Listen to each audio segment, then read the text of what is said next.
এই সংসারে সব থেকে বেশি কঠিন কাজ কোনটা? কেউ বলবেন যুদ্ধ করা, কেউ বলবেন ধন অর্জন করা, আবার কেউ বলবেন জ্ঞান অর্জন করা সব থেকে বেশি কঠিন। এবার প্রত্যেক ব্যক্তির নিজস্ব অভিজ্ঞতা আছে, আর সেই অনুসারে তার নিজস্ব একটা উত্তর আছে। সাধারণভাবে দেখতে গেলে এই সংসারে সব থেকে কঠিন হলো তপস্যা করা, অর্থাৎ সব কিছু ত্যাগ করে তপস্যায় নিজেকে বিলীন করে দেওয়া। এবার এর থেকে বেশি কঠিন এই সংসারে আর কি বা হতে পারে? এই সংসারে, এই সমাজে, নিজের পরিবারের মধ্যে থেকেও ধৈর্য ধরে সামনে অগ্রসর হওয়া, এটা হলো সব থেকে কঠিন কাজ। কারণ যখন আপনি তপস্যা করেন তখন সেখানে আপনার ধৈর্য ভাঙার মতো কেউ থাকেন না, না কোনো বন্ধু, না কোনো আত্মীয়, না কোনো শত্রু, কেউ না। কিন্তু যখন আপনি এই সমাজে, এই পরিবারে থাকেন, কোনো না কোনো ব্যক্তি এসে আপনার ধৈর্যের বাঁধ ভেঙে দেওয়ার ক্ষমতা রাখেন। তারা আপনার ধৈর্যের বাঁধ ভেঙে দেয়, আর কখনো কখনো তারা অনিচ্ছাকৃতভাবেই সেটা করে থাকেন। কারণ তাদের মানসিকতা আপনার থেকে আলাদা, তাদের কর্ম আপনার থেকে আলাদা, তাদের দৃষ্টিভঙ্গি আপনার থেকে আলাদা, জীবন যাপন আপনার থেকে আলাদা। সেক্ষেত্রে আপনি ধৈর্যচ্যুত হন, প্রসন্নতা আপনার থেকে ছিনিয়ে নেওয়া হয়। সেই জন্য এই সংসারে, এই পরিবারের থেকেও ধৈর্য ধরে সামনে অগ্রসর হওয়া কোনো পর্বতের শিখরে গিয়ে তপস্যা করার থেকেও অনেক বেশি কঠিন। আর যে ব্যক্তি এই সমাজেই, এই পরিবারে, সেই সকল মানুষের মধ্যে থেকে গিয়েও ধৈর্য ধরে অগ্রসর হতে থাকেন, যারা এই কাজটা শিখে নিতে পারেন, তারাই কিন্তু জীবনে আনন্দ লাভ করতে পারেন। এই ধৈর্যই শেষে আপনার জীবনে প্রসন্নতা বহন করে আনবে। তাই ধৈর্য ধরে জীবনের পথে অগ্রসর হন, আর আমার সাথে ভালোবেসে বলুন, রাধা রাধা। এই জীবনে তিনটি গুরুত্বপূর্ণ শব্দ আছে যা বোঝা আমাদের কাছে খুব গুরুত্বপূর্ণ, এবং এই তিনটি শব্দের নিজস্ব অর্থ আছে। প্রথম হলো সঙ্গবদ্ধতা, অর্থাৎ একসাথে মিলে কাজ করতে হবে, একসাথে মিলে পরিশ্রম করতে হবে, সামনে এগোতে হবে। এরকম করতে পারলে আপনার শক্তি বৃদ্ধি পাবে, আপনার ক্ষমতা বৃদ্ধি পাবে, আপনি এগোতে পারবেন এবং অনেক দূরে যেতে পারবেন। দ্বিতীয় হলো আত্মবিশ্বাস। হেরে যাওয়া বস্তুও আবার জিতে নিতে পারবেন। যদি আপনার নিজের আত্মবিশ্বাস থাকে তাহলে আপনি কখনো পরাজিত হবেন না। এবং তৃতীয় হলো অহংকার। জয়লাভ করার পরেও কিন্তু এটা আপনাকে পরাজিত করতে পারে। সেই জন্য জীবনে সঙ্গবদ্ধ হন, আত্মবিশ্বাস রাখুন, কিন্তু কখনোই অহংকার করবেন না। এই অহংকার আপনার থেকে সব কিছু কেড়ে নিতে পারে। এই অহংকারের জন্যই মথুরাপতি কংস নিজের পতনের দিকে অগ্রসর হয়েছিলেন। এই অহংকারকে ত্যাগ করুন, আর আমার সাথে ভালোবেসে বলুন, রাধা রাধা। আমরা যখনই কোনো গাছের চারা রোপণ করি তখন সবার আগে পরীক্ষা করে দেখি যে যেখানে আমরা চারা রোপণ করতে চলেছি সেখানকার মাটি আদৌ উর্বর কিনা, সেই মাটি সেই চারাকে বাড়তে সাহায্য করবে কিনা। যখন একটা চারা রোপণের আগে আমরা এত কিছু ভাবতে পারি, তাহলে কাউকে বিশ্বাস করার আগে আমরা কেন ভাবি না? জীবনে কখনো এই বিশ্বাসরূপী চারা কোথাও রোপণ করার আগে বোঝার চেষ্টা করুন যে যার উপর আপনি বিশ্বাস করতে চলেছেন সে কি আদৌ আপনার বিশ্বাসের যোগ্য কি না। ভেবে দেখুন সেই ব্যক্তি ভবিষ্যতে গিয়ে আপনার বিশ্বাস ভাঙতে পারে কিনা। এটাও ভেবে দেখুন যে যাকে আপনি বিশ্বাস করতে চলেছেন তাকে আপনি বিশ্বাস করলে নিজের জীবনের উদ্দেশ্যে আপনি অগ্রসর হতে পারবেন কিনা। আর তার জন্য প্রয়োজন সঠিক সিদ্ধান্ত, পরখ করা, কোনটা উচিত কোনটা অনুচিত সেটা বোঝা। আর তাতে কিন্তু আপনি সন্দেহবাতিক হবেন না, তাতে আপনি আরো নিপুণ হয়ে উঠবেন। তাই যদি আপনি নিপুণ হয়ে উঠতে চান তাহলে বোঝার চেষ্টা করুন, পরখ করে দেখুন, কোনটা উচিত কোনটা অনুচিত বুঝুন। আর বিশ্বাস তখনই করুন যখন আপনি 100% নিশ্চিত হবেন যে সে বিশ্বাসের যোগ্য। আসুন আমার সাথে ভালোবেসে বলুন, রাধা রাধা।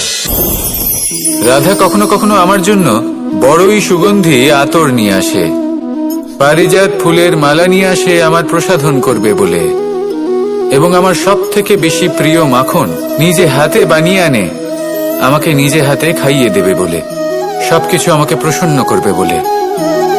কিন্তু আপনি কখনো ভেবেছেন যে এই আতর কিভাবে বানানো হয়? সহস্র ফুলের পাপড়ি একসাথে পিষে নিতে হয়, তারপরে তার থেকে যে রস নিঃসৃত হয় সেই রস দ্বারাই আতর তৈরি হয়। অনেক সংখ্যক ফুলকে অসীম যন্ত্রণা ভোগ করতে হয়, তবে তারা আমার প্রসাধন সামগ্রী হয়ে উঠতে পারে। দুধ থেকে মাখন তৈরি করার জন্য কতটা পরিমাণ মন্থন সহ্য করতে হয় সেটা আপনি জানেন। ঠিক সেই রকমই হলো আমাদের জীবনও। বিপদও আসে, কঠিন পরিস্থিতিও আসে, এর সম্মুখীন হতে শিখুন। মনে রাখবেন, আপনি হলেন সেই দুধ যাকে মন্থন সহ্য করতে হবে মাখন হয়ে ওঠার জন্য। মনে রাখবেন, আপনি হলেন সেই ফুলের মতন যাদের পিষ্ট হতে হবে সুগন্ধি আতর হয়ে ওঠার জন্য, যাকে এই সংসার পছন্দ করে। কখনো কখনো জীবনে আপনার সাথে খারাপ শুধুমাত্র এই কারণে ঘটে যাতে আপনার শ্রেষ্ঠ রূপ এই সংসারের সামনে আসতে পারে। শুধুমাত্র কঠিন পরিস্থিতি এবং বিপদকে একটা সুযোগ হিসেবে দেখার চেষ্টা করুন। আপনার জন্য এই সংসার বদলে যাবে, সংসারকে দেখার দৃষ্টিভঙ্গি পাল্টে যাবে, আপনার ভাগ্য পাল্টে যাবে, আর এই মন প্রসন্ন হয়ে বলবে, রাধা রাধা। পাশা নামক এই খেলাটি আপনারা নিশ্চয়ই খেলেছেন, না খেলে থাকলে দেখেছেন, আর যদি দেখেও না থাকেন তাহলে নিশ্চিত রূপে শুনেছেন। মহাভারতের এই মহাযুদ্ধ কোথাও না কোথাও এই পাশা নামক খেলার কারণে হয়েছিল। পাশার এই বিচিত্র খেলা, দান, এইসবের কারণে কেউ নিজের মাথায় রাজ মুকুট পরিধান করেছিলেন, আবার সেখানেই পরাজিত হওয়ার জন্য কাউকে বনবাসও ভোগ করতে হয়েছিল। কিন্তু এই খেলা সমাপ্ত হওয়ার পরে সমস্ত ঘুঁটি আর এই পাশার ছক একই পুটলিতে স্থান পেল। এটাই হলো আমাদের জীবন। এই সংসারে আমরা জয় পরাজয়ের বিষয়ে এতটাই ভাবি, এত চিন্তা করি যে এই জীবনের খেলার আনন্দটাই উপভোগ করতে পারি না। আর অবশেষে কি হয়? কেউ জয়ী হন, কেউ পরাজিত হন, কিন্তু দুজনেই একই স্থানে পৌঁছে যান। প্রত্যেক ব্যক্তি মৃত্যুর পরে একটি নির্দিষ্ট স্থানেই পৌঁছতে বাধ্য, কিন্তু ততক্ষণ এই জীবন, এই খেলা, তার আনন্দ উপভোগ করুন। এই সংসারে সেই ব্যক্তি শ্রেষ্ঠ স্থানে পৌঁছতে পেরেছেন যিনি এই সংসারকে প্রকাশ প্রদান করেছেন, যিনি কখনো জয় পরাজয় এ বিষয়ে ভাবেননি, শুধু এই জীবনের খেলার আনন্দ উপভোগ করেছেন। এটাই আপনিও করুন, আর আমার সাথে ভালোবেসে বলুন, রাধা রাধা। প্রত্যেক মানুষ নিজের জীবনে দুঃখ অনুভব করেন। প্রত্যেকের দুঃখ আলাদা হতে পারে। কারোর মনে এই দুঃখ থাকে যে সে তার বাবা মায়ের সব ইচ্ছে পূরণ করতে পারেননি। কেউ এটা ভেবে দুঃখ পান যে সে চিরকাল সদাচার করেছেন, সৎকর্ম করেছেন, কিন্তু তাও তাকে দুরাচারী বলে মনে করা হয়। কেউ এটা ভেবেও দুঃখ পান যে তার সামনে যে ব্যক্তি রয়েছেন তার চোখে তিনি শত্রু হয়ে উঠেছেন বা দুষ্ট হয়ে উঠেছেন, যেখানে তিনি হয়তো কোনো অনুচিত কাজই করেননি। এবার এই সমস্ত বিষয় নিয়ে ভেবে নিজের ব্যক্তিত্ব নিয়ে সন্দেহ প্রকাশ করবেন না। যদি নিজের ব্যক্তিত্ব নিয়ে কোনো সন্দেহ থেকে থাকে তাহলে কর্ম সংক্রান্ত প্রশ্ন করুন যে আপনি যা করেছেন তাতে কি উচিত ছিল, কি অনুচিত ছিল। যেটা প্রয়োজন সেটা এটা বোঝার যে আপনার অন্তর্মন, আপনার বিবেক আপনাকে কি বলছে, আর আপনার অন্তর্মন আর আপনার বিবেক আপনাকে যেটা করতে বলবে শুধু সেটাই করুন। আর তারপরে এই সংসার কি বলবে, কি ভাববে সেসব নিয়ে ভাবতে যাবেন না, কারণ এই সংসার তো ঈশ্বরকেও প্রশ্ন করে থাকে, ঈশ্বরকেও দোষী মনে করে। কখনো কখনো যখন কোনো ঘটনা মানুষের ইচ্ছা অনুযায়ী ঘটে না, তখন মানুষ এটা বলে যে হে ঈশ্বর, আপনি আমার পাশে থাকলেন না, আপনি বড়ই কঠোর, এটা আপনার দোষ। যেখানে বেশিরভাগ সময় হয়তো সে নিজেই নিজের কর্মফল ভোগ করছে আর কখনো কখনো ঈশ্বর হয়তো তার জন্য আরো ভালো কোনো পরিকল্পনা করে রেখেছেন, কিন্তু মানুষ সেটা বুঝতে পারে না। তাই দিনের শেষে যেটা প্রয়োজন সেটা হলো নিজের মনের কথা বুঝতে হবে। আপনার বিবেক কি বলছে শুধু সেটাই করুন আর সামনে এগোতে থাকুন। আমার সাথে ভালোবেসে বলুন, রাধা রাধা। পরিবর্তন, এটা হলো সৃষ্টির অমূল্য নিয়ম। এই সংসারে সবকিছু সময়ান্তরে পরিবর্তিত হয়, এই সময়ও পরিবর্তিত হয়। পরিবর্তন চিরকাল হয়ে এসেছে আর চিরকাল হতে থাকবে, কিন্তু এবার আমরা সেই পরিবর্তন কিভাবে লাভ করব যেটা আমাদের প্রয়োজন, যেটা আমরা চাই। আমরা জীবনে বিকাশ চাই। এই বিকাশ কিভাবে লাভ করতে পারি? এই প্রকৃতি কিন্তু আমাদের অত্যন্ত উত্তম উদাহরণ দিয়ে বুঝিয়েছে। একটি বিন্দুর উদাহরণ দিয়েছে যা ভবিষ্যতে একটা বিশাল নদীর আকার ধারণ করে। এটা কিভাবে হয়? মেঘ থেকে একটি বিন্দু ঝরে পড়ে সেই পর্বতের ওপর যেখানে হিম আছে। সেই হিমের সংস্পর্শে আসা মাত্র সেই বিন্দুর সাথে আরো বেশ কিছু বিন্দু যুক্ত হয়, তারপর তারা অগ্রসর হয়, আরো কিছু বিন্দু যুক্ত হয়, আস্তে আস্তে একটা ক্ষীণ ধারার রূপ ধারণ করে এবং সেটাই ভবিষ্যতে আরো এগোতে থাকে। অনেকটা যাওয়ার পর যখন অনেক সংখ্যক বিন্দু একসাথে যুক্ত হয় তখন সেটা বিশাল নদীর আকার ধারণ করে। এবার আমরা মানুষ বলে আমাদের সাথে এই নিয়মের অন্যথা হয় তা নয়।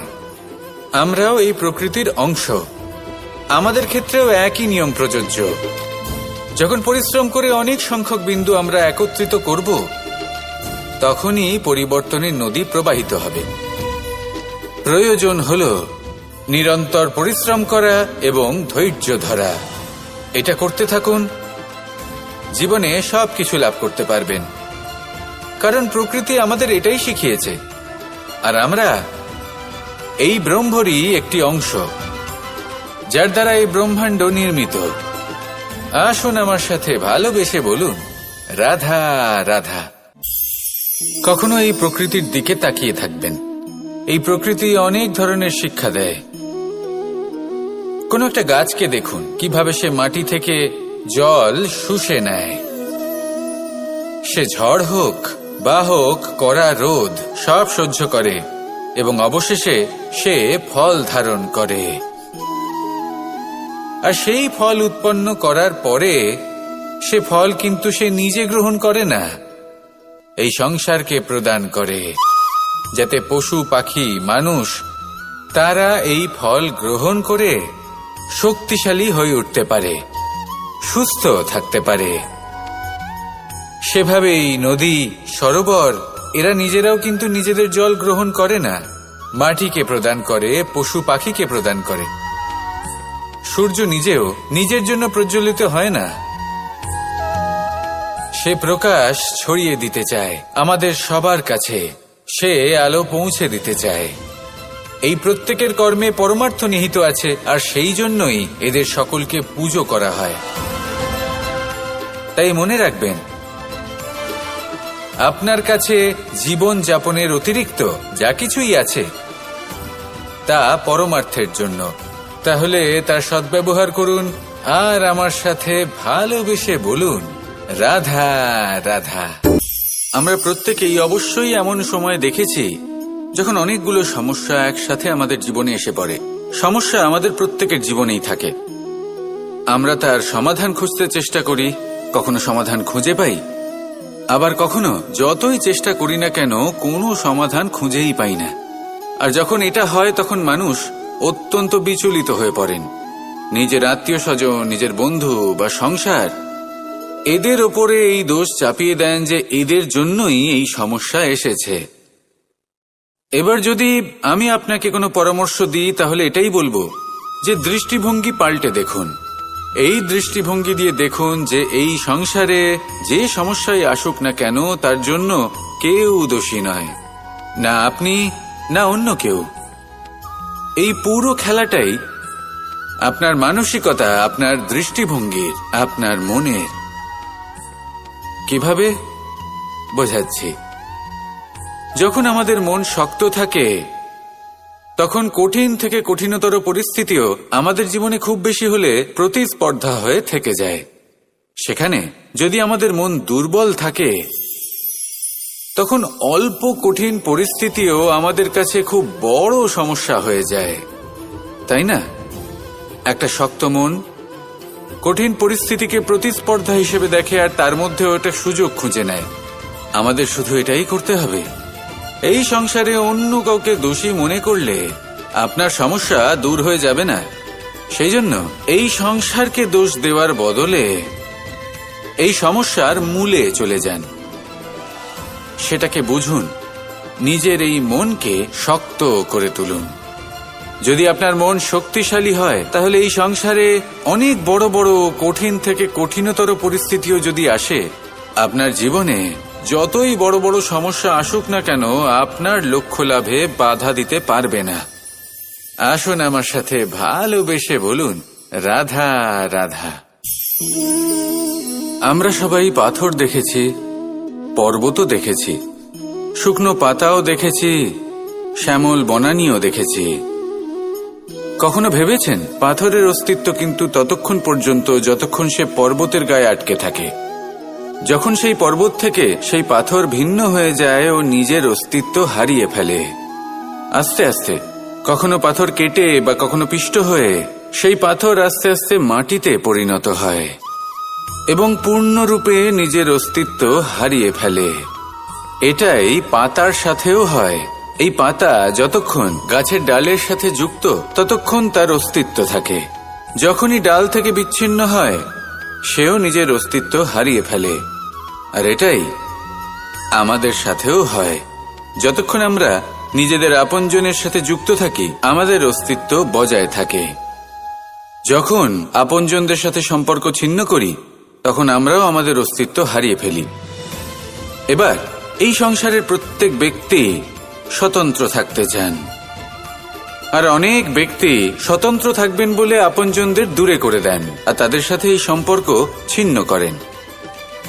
এটা কি সত্যি প্রয়োজন? আপনজনদের সাথে সম্পর্ক ছিন্ন করে নিজের অস্তিত্ব হারিয়ে ফেলা প্রয়োজনীয়, নাকি আপনজনদের সাথে সম্পর্ক বজায় রেখে নিজেদের স্বতন্ত্র করে রাখা সেটা আবশ্যক? নির্বাচন আপনারই। আসুন আমার সাথে ভালোবেসে বলুন, রাধা রাধা। আপনি কি কখনো নৌকা যাত্রা করেছেন? করে না থাকলেও নিশ্চয়ই দেখেছেন যে এই জল যা নিজের অন্তরে সব কিছু সমাহিত করে নিতে পারে, এই নৌকা সেই জলের ওপরেই ভেসে থাকে। নদীর স্রোত কাটিয়ে সে সামনে অগ্রসর হয়। কিন্তু যদি এই নৌকায় কোনো ছিদ্র হয়, তাহলে কিন্তু সেই নৌকা ডুবে যাবে। আর এতে কোনো তফাৎ হবে না যে সেই ছিদ্র ছোট নাকি বড়, নৌকা ডুবে যাবে। এই ছিদ্র হলো আমাদের জীবনে আমাদের অপগুণ, আমাদের দোষ, আমাদের বিকার। কখনো এটা ভাববেন না যে এই দোষ খুবই ছোট, এতে কিছুই যাবে আসবে না। না, সেই ছোট দোষ, সেই ছোট বিকার যদি সেটাকে শুধরে না নেন, তাহলে সেটা আপনাকে আপনার পতনের দিকে নিয়ে যাবে। শেষ পর্যন্ত এটা আপনার উপর নির্ভরশীল যে আপনি কি চান। আপনার জীবনের এই নৌকা এভাবেই ডুবে যেতে দেখবেন, নাকি নিজেকে শুধরে নিয়ে সেই নৌকার সেই ছিদ্রটাকে ভরিয়ে তুলতে চাইবেন? নির্বাচন আপনার। আসুন আমার সাথে ভালোবেসে বলুন, রাধা রাধা। জল, জলই পৃথিবীতে বেঁচে থাকার জন্য আবশ্যক তো বটেই, কিন্তু এই জল আমাদের একটা অত্যন্ত গুরুত্বপূর্ণ শিক্ষা প্রদান করে। কখনো এই জলকে দেখেছেন? যে পরিস্থিতিতেই এই জল প্রবাহিত হোক না কেন, এর উপর যা কিছুই প্রভাব থাকুক না কেন, এর পথে যতই বাধা আসুক না কেন, তার মধ্যে থেকে ও নিজের পথ ঠিক বের করে নেয়, কিন্তু নিজের প্রবাহ থামতে দেয় না, ক্রমাগত অগ্রসর হতে থাকে। সেরকমই একটা শিক্ষা যেটা আমরা জল থেকে পেয়ে থাকি, তা হলো এটা: আমরা যখন জলের দিকে তাকাই, তখন আমরা নিজের প্রতিবিম্ব দেখি, স্পষ্টভাবে দেখতে পাই। কিন্তু তখনই দেখতে পাই যখন এই জল শান্ত থাকে, স্থির থাকে। যদি এই জল অশান্ত হয়ে থাকে, স্থির না হয়, তাহলে আমরা এতে নিজের প্রতিবিম্ব দেখতে পাই না। এটাই আমাদের মনের সাথেও হয়ে থাকে। যখনই জীবনে কোনো সংকট আসে, যদি আমরা শান্ত মনে, স্থির মনে সিদ্ধান্ত নিই, তাহলে সেটা এমন একটা শীতল সিদ্ধান্ত হবে যেটা আমাদের ভবিষ্যৎকে একটা শ্রেষ্ঠ স্থানে নিয়ে যাবে। যদি এই মন অশান্ত হয়, বিচলিত হয়, পীড়িত হয়, দুঃখিত হয়ে থাকে, রুষ্ট হয়ে থাকে, তাহলে অনেক সময় আমরা এমন সিদ্ধান্ত নিই যেটা আমাদের জন্য অনুচিত প্রমাণিত হয়। যখন আপনি ক্রুদ্ধ ছিলেন বা দুঃখের বশে ছিলেন, তখন অনেক সময় হয়তো এমন সিদ্ধান্ত নিয়েছেন যেটার জন্য ভবিষ্যতে আপনি অনুশোচনা করেছেন। এবার দেখুন, এই আবেগগুলো থেকে আমরা পালাতে পারবো না, কিন্তু এই আবেগগুলো আপনার উপর কতটা প্রভাব ফেলবে সেটা আমরা অবশ্যই ঠিক করতে পারি। এই মনকে আমরা নিয়ন্ত্রণ করতে পারি। এটাই করুন, চিন্তা করুন, এই মনকে শান্ত রাখুন, স্থির হতে চেষ্টা করুন, আর তারপরে সিদ্ধান্ত নিন। আসুন আমার সাথে ভালোবেসে বলুন, রাধা রাধা। এই সংসারে ভৌতিক বস্তুরও নিয়তি আছে।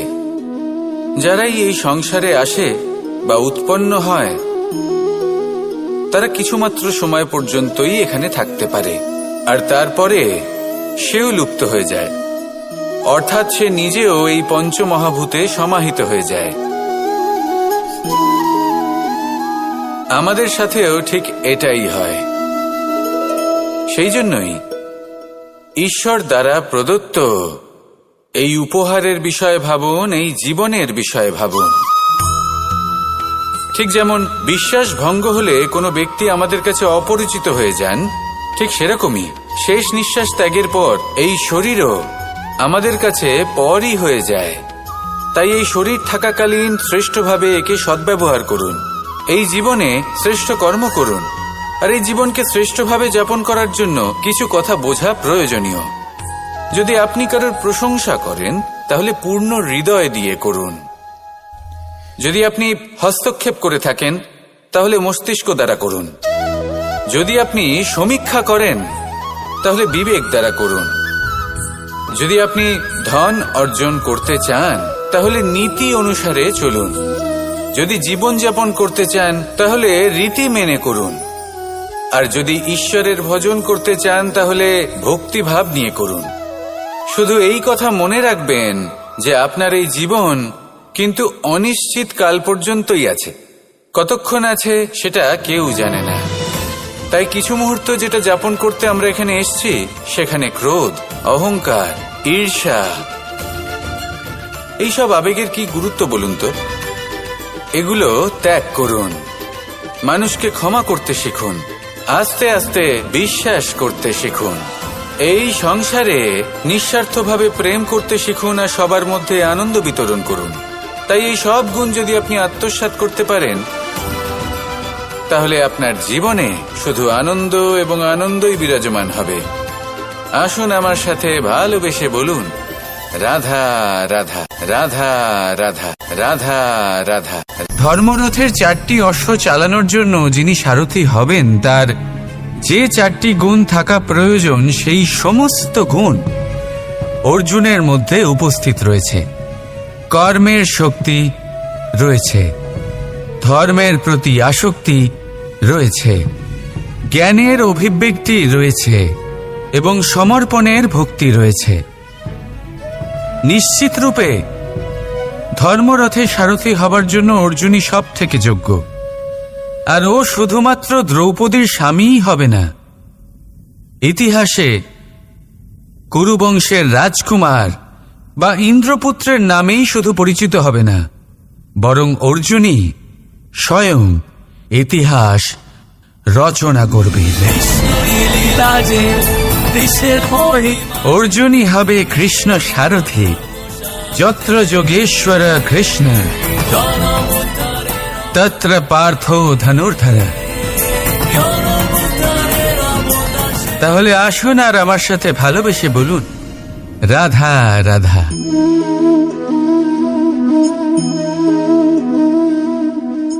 আপনার কি মনে হয় আমি কি করছি?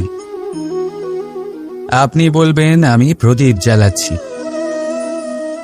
সঠিক, কিন্তু প্রশ্ন হচ্ছে যে আমি কি আপনাকে বলেছি যে একে প্রদীপ বলা হয়? না। এই প্রদীপ কি নিজেই নিজের পরিচয় আপনাকে দিয়েছে? না। তাহলে আপনি কি করে জানলেন যে একে প্রদীপ বলা হয়? উত্তর হচ্ছে প্রকাশ। যে স্বয়ং জ্বলে অন্ধকারের মধ্যে সংসারকে পথ দেখায়, সেটাই প্রদীপ। যা নিরাশার মাঝে আশার আলো প্রদর্শন করে, সেটাই প্রদীপ। অপর দিকে আছে সাপ, যাকে না দেখেও তার ফনার আওয়াজ শুনেই লোকে ভয় পেয়ে যায়। তার মানে ব্যক্তির পরিচয় তার কর্মের দ্বারা পাওয়া যায়। তাই আপনার এটা বলার প্রয়োজন নেই যে আপনার পরিচয় কি। এটা আপনার কর্মই নিশ্চিত করবে যে লোকে আপনাকে প্রদীপ ভেবে ভালোবাসবে নাকি সাপ ভেবে ভীত হয়ে থাকবে। রাধা রাধা। সময় কত বিচিত্র হয়। সময় আমাদের পক্ষে থাকলে আমরা নিজেদের রাজা মনে করে নিই, আর সেই সময় যদি বিপক্ষে চলে যায় তাহলে নিঃস্ব হতে সময় লাগে না। তাই মানুষের একটা অভ্যেস আছে, খারাপ সময়ের জন্য কিছু সঞ্চয় করা। আত্মীয়, বন্ধু খারাপ সময় পাশ থেকে সরে যায়। যশ, মান প্রতিকূল সময় চিরস্থায়ী হয় না। তাই মানুষ মনে করে অর্থ সঞ্চয় করাই শ্রেয়। অর্থের কোনো হৃদয় নেই যা সময়ের সাথে পরিবর্তিত হবে। সংসার বলে সর্বদা অর্থ সঞ্চয় করতে থাকো। খারাপ সময় অবশ্যই কাজে লাগবে, কিন্তু আমি বলবো শুভ কর্ম করতে থাকুন, আনন্দে থাকুন, নিজের ওপর আর ঈশ্বরের ওপরে বিশ্বাস রাখুন। খারাপ সময় কখনো আসবেই না। রাধা রাধা। প্রকৃতি মানুষকে এক বিশেষ শক্তি দিয়েছে, অন্য জীবের থেকে বেশি শক্তি দিয়েছে। স্মরণ শক্তি। এই শক্তি মানুষকে অন্য জীবের থেকে ভিন্ন করে, ইতিহাস রচনা করার প্রেরণা দেয়, জ্ঞানকে বংশানুক্রমে এগিয়েও নিয়ে যায়। আর যারা ভুলে যান, অধিকাংশ সময় তারা উপহাস আর দয়ার পাত্র হয়ে যান। কিন্তু এটাই কি প্রকৃতরূপে সত্য? না। এই স্মরণ শক্তি মানুষের বিকাশের সব থেকে বড় বাধা হয়ে দাঁড়ায়। তার মনকে দূষিত করে দেয়। খারাপ অভিজ্ঞতা, কারোর করা বিশ্বাসঘাতকতা, কারোর কটাক্ষ বেশিরভাগ মানুষই ভুলতে পারেন না, আর তারপর প্রতিশোধ নিতে উদ্যত হন। প্রথমে সময় নষ্ট করেন প্রতিশোধের প্রস্তুতিতে, আর তারপর সময় নষ্ট করেন প্রতিশোধ নেওয়ার সুযোগ খুঁজতে। যদি সন্তুষ্টি পেতে চান, যদি জীবনে আনন্দ পেতে চান, তাহলে স্মরণ শক্তির সদ্ব্যবহার করুন। নিজের স্মরণ শক্তিকে চালনা করুন শুধুমাত্র ভালো কথা আর ভালো স্মৃতির দিকে। জীবনে আনন্দ পাবে। রাধা রাধা। মানুষ নিজের পরিবারের জন্য কত কিছুই না করে, দিন রাত পরিশ্রম করতে থাকে যাতে তার পরিবারের প্রয়োজন পূরণের জন্য অর্থ রোজগার করতে পারে। কিন্তু শুধু অর্থ রোজগার করাটাই কি যথেষ্ট? আপনি বলবেন, হ্যাঁ নিশ্চয়ই, অর্থ দিয়ে সব কিছু পাওয়া যায়, বিদ্যা পাওয়া যায়, বাড়ি পাওয়া যায়, ওষুধ পাওয়া যায়, আর কত কিছুই না পাওয়া যায়।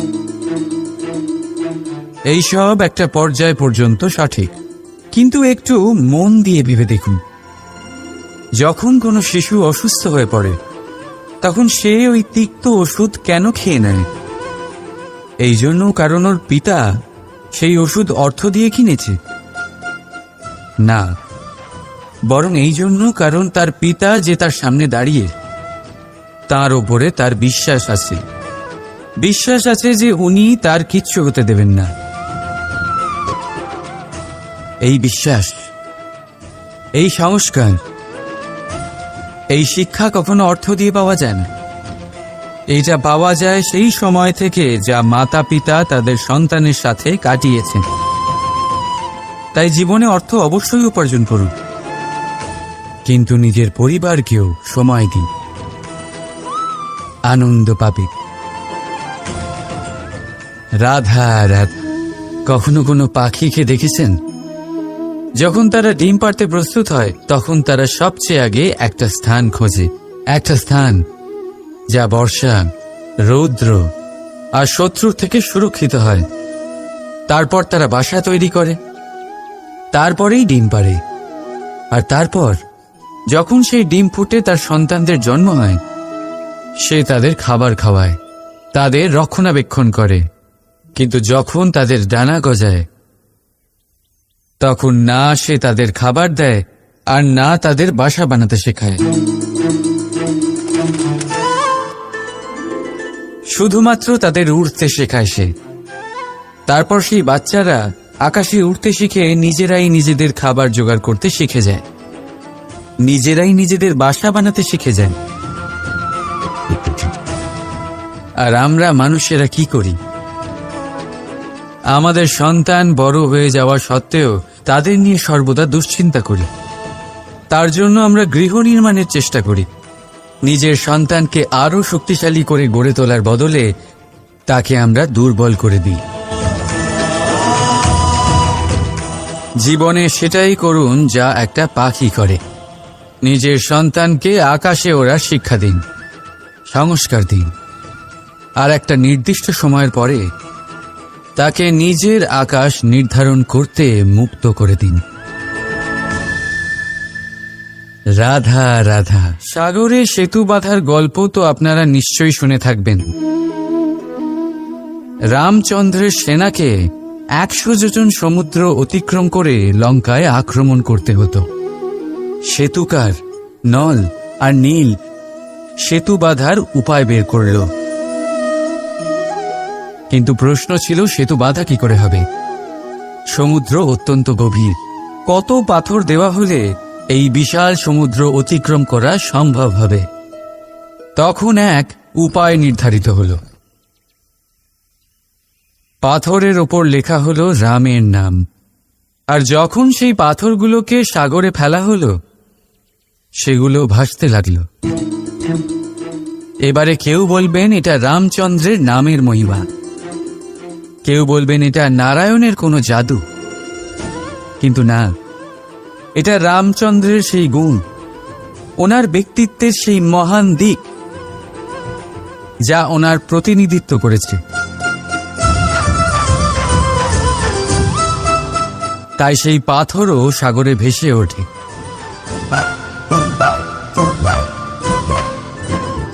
ঠিক সেইভাবেই যেখানে আমরা থাকি না, সেখানে আমাদের গুণ আমাদের প্রতিনিধিত্ব করে। আমাদের নামের শক্তি আমরা নিজেরাই তৈরি করি, আমাদের কর্ম দিই, আমাদের গুণ দিই। এবার সিদ্ধান্ত আপনার যে আপনার নামের সাহায্যে কেউ বিপদ থেকে উদ্ধার হবে, নাকি আপনার দুষ্কর্মের ফলে কেউ ডুবে যাবে। ভালো করে ভেবে দেখুন। রাধা রাধা। আমাদের জীবনে গুরুজনেরা, জ্ঞানী মানুষজন সবসময় একটা কথা বলেন, ধৈর্য ধরো। শুধুমাত্র দুটো শব্দ, কিন্তু কতটা বিশাল সেটা বোঝার চেষ্টা করুন। ছোট একটা অস্ত্র হাতে নিন এবং একটা বিশাল পর্বতে নিরন্তর প্রহার করতে থাকুন। ধৈর্য ধরে সেই কাজ করতে থাকুন। এমন একদিন আসবে, এই বিশাল পর্বতে আপনি একটা পথ তৈরি করবেন। কোনো ধনুর্ধর যখন নিজের বিদ্যা অর্জন করেন, তখন তাকেও ধৈর্য ধরতে হয়, তার নিজেকে সময় দিতে হয়, তবেই সে ধনুর্বিদ্যা শিখতে পারে। সেইভাবে আমাদের জীবনেও ধৈর্য ধরার খুব প্রয়োজন। পরিবারে ধৈর্য রাখতে পারলে তাহলে আস্তে আস্তে দেখবেন প্রেম বৃদ্ধি পাচ্ছে। সমাজে যদি ধৈর্য রাখতে পারেন, তাহলে আস্তে আস্তে এই সমাজ আপনাকে সম্মান করবে। যদি নিজের জীবনে ধৈর্য রাখতে পারেন তাহলে নিজে থেকেই আত্মবিশ্বাস বাড়বে, নিজের বিকাশ হবে।